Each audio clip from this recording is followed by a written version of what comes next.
Knife Dad. While I'm doing my afternoon word jumble, while I'm doing my afternoon word jumbles, I hear the mail truck pull through the cul-de-sac. Yeah.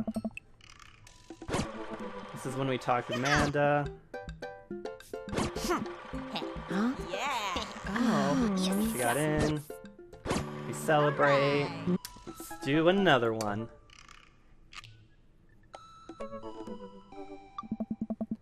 I had a lot of fun with Robert the last time we hung out, but I'm beginning to wonder if he's dodging me. I've tried messaging him a few times, and Dad Book says he hasn't even read them. Haven't even seen him come out of his house, actually. I decide to send him one last message, figuring that this will produce the same result. Hey man, don't know where you've been, but we should grab a drink soon. I walk away from my computer because at this point I know he's not messaging me back anytime soon. I linger in the kitchen. I'm all caught up on work. The house is relatively clean. Maybe I should do something nice for Amanda. I'll bake her favorite pie. I root through the pantry and pull out all the ingredients. This is an old family recipe that I used to make with my grandmother when I was a kid. I lost the actual recipe card a long time ago, but I think I'll be able to remember how to bake it. I start mixing the ingredients together for the crust until I get a nice dough. I throw some cherries into a saucepan to make the filling. Normally I don't like to multitask in the kitchen, but this cherry pie is a piece of cake. Pie? It's a piece of pie. Yeah, I'm eventually going to go back to Joseph and try and actually get it right that time.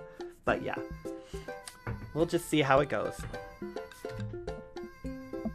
Ah man, I can never remember what temperature you're supposed to set the oven at. I'm pretty sure it's 375 degrees, but I could be wrong. Who am I kidding? I'm never wrong when it comes to this pie. My special twist on my grandma's recipe includes a secret ingredient that not even Amanda knows about. It really makes the cherries extra flavorful. God, why can't I remember what the secret ingredient is? More cherries, salt, almond extract.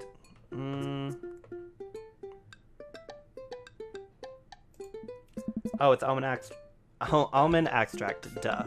Oops, I accidentally poured a little too much in. Way too much in. I'm sure it's fine. Bacon is an art, and some of the most beautiful art is made from mistakes. Finally get the pie in the oven. How long am I supposed to leave it in there? 50 minutes? I'll just swing it.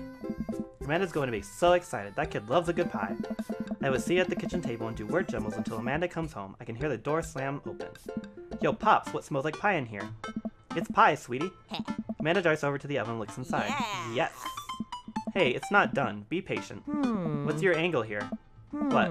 Pies are an objective-based confection. What are you trying to get out of me? I've been leading a double life. Amanda, I have terrible news for you. I'm actually a pro skateboarder, an aspiring astronaut, and a bank robber. The lifestyle is calling me back, and I must go. One last job. You know how it is. This pie was the only way I knew how to tell you. Well, I appreciate the years we spent together, but a trade-up is a trade-up. Remember me when you're kicking your feet up in Ibiza. Thanks for all the pie. We share a cordial handshake. I wait a few more minutes before taking the pie out of the oven. I set it on a rack to cool and guard it so Amanda doesn't dig into it before it's ready. Huh. What?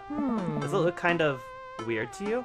Oh, that's just me taking artistic license on what cherry pie means to me emotionally. I'm just saying this because, you know, it seems like you might have baked this pie incorrectly.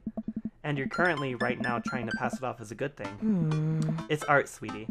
Was it art when you accidentally baked a whole uncracked egg into the center of my 12th birthday cake? Well, it's, was it art when you tried to make brownies and accidentally created chlorine gas? Well, that's a bit of an exaggeration. Was it art when you... Just eat the pie, Amanda. I cut us a few slices and we sit down to eat. The cherry filling oozes out of the sides and the buttery crust glistens. I watch as Amanda takes a bite. Oh. Oh, what's wrong? Is it not good? Amanda winces and fans her mouth. No, I just burned the heck out of the roof of my mouth. This pie is amazing. Sorry for doubting you. I breathe a sigh of relief and take a bite. She's right. The pie is pretty incredible, as it always is. I'm really proud of you for making a pie without burning the new house down. I got a few dad tricks up my dad's sleeve. Maybe fathers aren't as bumbling and stupid as the media makes us out to be. Maybe we as a society should have a little more respect for fathers as a whole. Whoa. Dad, your sleeve is on fire. I run to the sink and put myself out. Pride will be my undoing. Amanda and I clean up the kitchen and play a little more living room hoops before she retreats to her room to do homework. I go back to my word jumbles. Hey, this one spells cat. The rest of the evening trickles by. We eat dinner, I help Amanda with one of her scholarship applications, and we both start getting ready for bed. I decide to check Dad Book one last time before I climb into bed. Still nothing from Robert. Hope he's okay. I turn out the lights and lie down. Hey. Cupcake. Hey. Hey, Cupcake. Hey, I'm outside. Come outside. Ugh, what is that? I was just on the verge of falling asleep. I climb out of bed and try to identify the source of the dinging. My computer screen illuminates the dark room. I walk over to it, ready to turn it off, when I notice what's happening on screen. Don't make me honk. I will honk. Get out here. I look out my window and sure enough, there's Robert leaning up against his pickup truck in my driveway. I open my door to try and figure out what's going on. Hey. Hey. Hey. Wanna hang? I was kind of sleeping. Mm-hmm. That's no fun. Come hang out. I would argue that sleeping is very fun, but I don't have to be anywhere in the morning. Might as well live a little. Sure. Cool. You plan on going out like that? I look down and realize that I am in fact not wearing pants. Oh. I mean, I don't mind. Right, 1 second. I run inside and throw on my going out pants, shoes, and a jacket. I grab my keys and meet Robert back outside. Oh. Ready? Ready. Hop in. I jump into the passenger seat of his old red pickup truck. I have to move a few empty cigarette packets and gas station receipts out of the way before I can sit. Robert silently starts the car and we drive out of the cul-de-sac. Hey. You like Tom... Whoa, God. You like Tom Waits? Hoist that rag, baby. Before I can answer, Robert turns up the radio. Yep, that's Tom Waits, all right. He lights a cigarette and cracks the windows. We drive together in silence. So, where are we going? Robert doesn't respond. Robert? Oh, I heard you. He still doesn't answer my question. I look out the window and notice that Robert's taking us to the highway. I twiddle my thumbs. Well, whatever I've gotten myself into, it looks like I'm in it for the night. I settle into my seat and watch streetlights pass by. I glance over to Robert. Oh, he has a hula girl. I just noticed that. Who's driving intently. He looks tired, as he always does, but there's something a bit more there that I just can't place. Okay, save it. What the fuck? It just closed on me. What the hell? I don't know what the fuck happened. Going. Save. Are you okay? Just peachy. Oh. Stop looking so nervous. I'm not nervous. I'm a little nervous. Hey. Just hang on. We're almost there.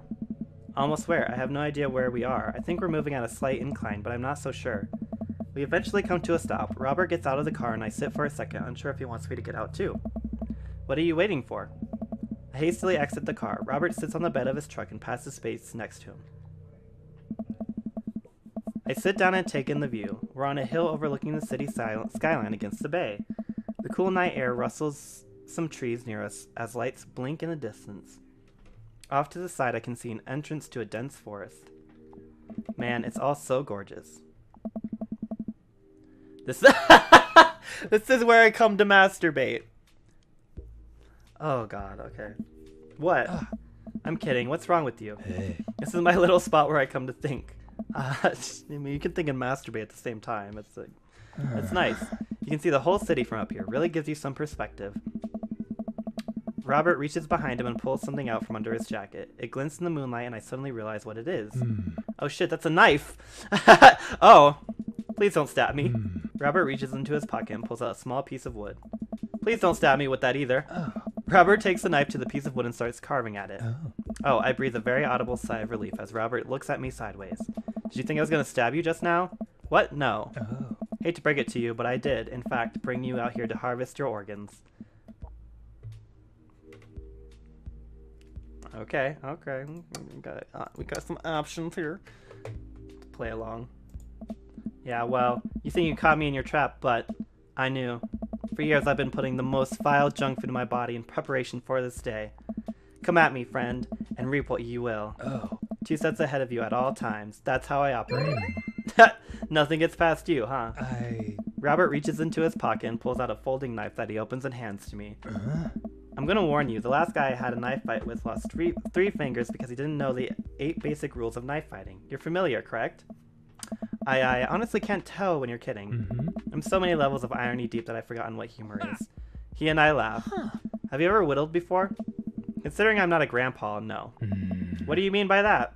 Well, I just thought that you would have a block of wood shipped to you along with your first social security check. Oh! Get wrecked.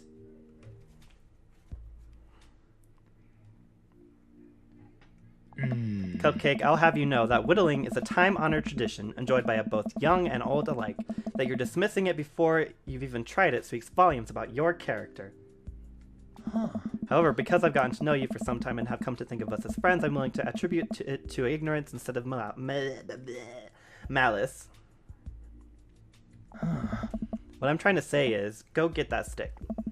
Robert motions to a good-looking stick on the ground, perfect for potential whittling. I pick it up. The most important thing to remember while whittling is to cut with the grain, not against it. If you cut against the grain, the wood is going to splinter. Isn't the most important thing safety? Hey. No.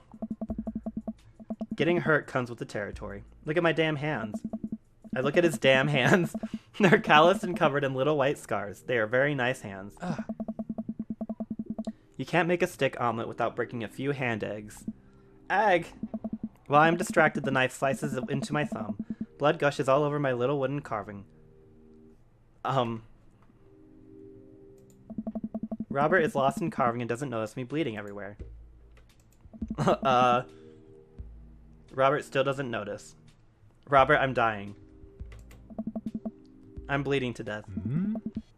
Robert finally looks over. Hey. He reaches into his jacket again. Jesus, how much stuff does this guy keep in there? And pulls out a red bandana. He wraps it around my thumb. Hold tight. He hops off the truck and I can hear him rummaging around in his car. He comes back a moment later with a well-stocked first aid kit. Robert carefully wipes all the blood off of my hand and swipes a bit of antiseptic onto the cut. With surprising gentleness, he places a bit of gauze on the wound and wraps it all up. I don't know. You okay? Yeah, I'm good. He hands me what's left of the tube of antiseptic. Oh. Make sure to keep that cut clean. It's oddly touching and a little sexy? I guess I'm a real whittler now. That you are. Be careful, though. They're attracted to the smell of blood. Wait, what? What's attracted to the smell of blood? Cryptids. Tons of them out here, you know. Cryptids? Like Mothman and stuff? Oh? Mothman is bullshit, but yeah, this town's a hotbed for cryptozoological occurrences. You're joking. Oh, how I wish I were. I'm a skeptic myself, or at least I thought I was. There are things in these woods that we can't possibly comprehend. I think about my entire time in the city, aside from the occasional stray coyote. I don't think it's too bad. You ever hear of the Dover ghost? I don't think so. Oh. Well, let me tell you a story. I was out in the woods here on a weekend camping trip with Betsy. You don't know Betsy, but she's a big pit bull, real intimidating. I feel safe around her. First night goes without incident. I get some solitude. Betsy gets to pee wherever she wants. All good stuff. Second day, I get the idea into my head that I can hike deeper into the woods, probably against my better judgment. But hey, we're just having a fun camping trip, right? So me and Betsy start marching in the morning. It gets a little late and we set up camp, but it's different this night. Real quiet. I can't hear the birds, the crickets, squirrels, nothing. Dead silent. Then it happens. I hear the most unholy growl I've ever heard in my life. Right outside my tent. Me and Betsy, we go to investigate. We look around the clearing. Nobody's there. But there's this feeling. Not sure if I can quite describe it. I know something is watching us. Betsy, though, she's scared. Never seen her like that. And when she's scared, I know that I should be too. And then I see it, in the distance. A man. But if something that didn't know what a man was supposed to look like made it, it just looked wrong. Big, arms too long for its body, black eyes, it just stood there and stared at me. Then it disappeared. I hear one yell from Betsy and I turn around to check on her, but she's gone. Into thin air. I didn't sleep at all in my tent that night, and I don't think I've slept right since. You're lying.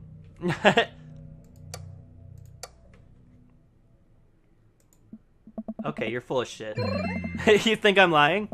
Robert pulls out his wallet and shows me a picture of a beautiful pit bull. Tell that to Betsy. They say that if you listen closely on quiet nights just like tonight, you can hear the howl of the Dover ghost. A howl resonates through the woods. It doesn't sound like a regular howl. So guttural. Even from far away, something about it makes my skin crawl. Really? Okay, Robert, real funny. I turn to look at Robert. He's white as a sheet. You're messing with me. Right? I was messing with you up until you literally just now. I had totally made that camping story up. It's the kids! It's the motherfucking kids, okay? We all know it. It's the fucking kids. It's Ernest Hemingway, the bitch, okay? I can tell you right now, it's the fucking kids. I strain my eyes to scan the forest line, trying to see where the howl originated from. Off in the distance, I see something. It's so far away, I barely can make out a shape. It looks human, but it's dragging something. Do you see that? We should go. Robert and I slowly back away and get into the truck. He turns off his headlights and we make a slow crawl back onto the road. I'm too scared to look back. What? What's that? Whoa. The Dover ghost, I guess. I chuckle nervously. This time he doesn't seem like he's messing with me. Or maybe someone illegally dumping garbage on a wildlife preserve. Yeah, that's the story we'll tell ourselves. Really? We sit in silence for a little while longer, the fear of whatever that was slowly subsiding as we get closer to the city. Hey. Thanks for coming out. This was fun. Oh. I'm sorry I haven't been in touch. I've just been in a way lately. I had to get out of the house. Had to be around somebody. You doing okay, man? Robert thinks for a second and lights another cigarette. Oh. Been doing a lot of thinking. He takes a long drag. As I get older, I feel more and more that I'm just drowning in the sea of regret. I was so busy chasing after these things that I thought would make me happy that I didn't think about anyone else. All I cared about was myself. I didn't even think... Oh. Robert stops. I wait for him to finish his thought, but he just stares at the road. Maybe I'm just built like this.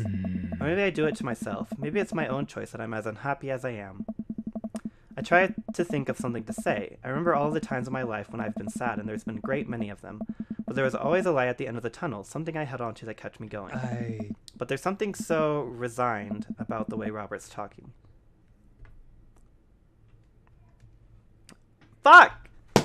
Okay, so apparently I can hit that button, even though it makes no fucking sense, because I've been hitting that button the whole time. Anyway, save this bullshit. Alright. Maybe that's why it's here. The Dover ghost feeds off of your sadness, my sadness. It hunts us in the night. Honestly, it makes sense. I was trying to kid around. Oh. Just be devoured for my sins. Okay, no, we're gonna go back.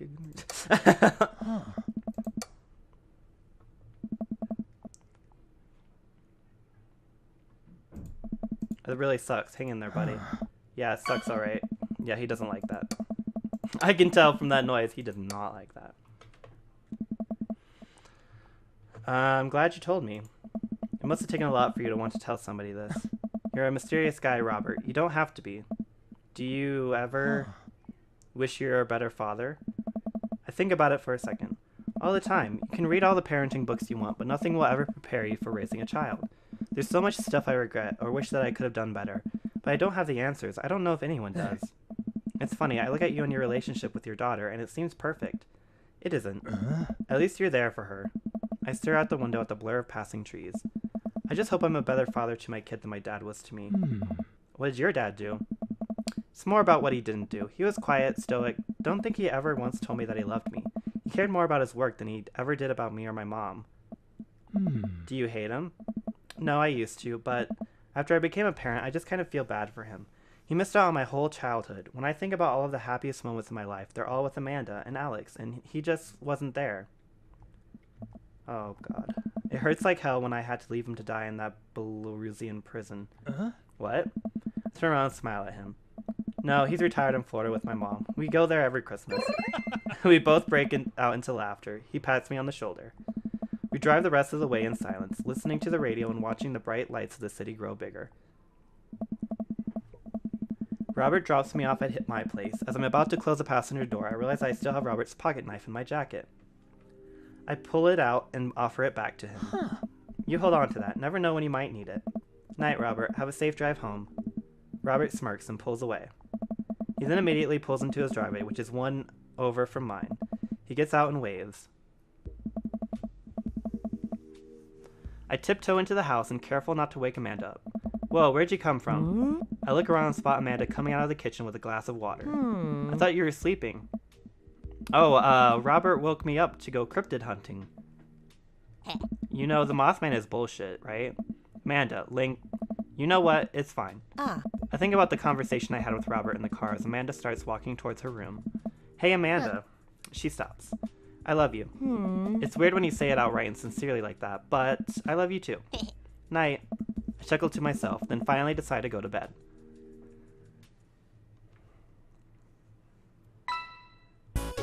Did we get it? Did we get it? Think we got it.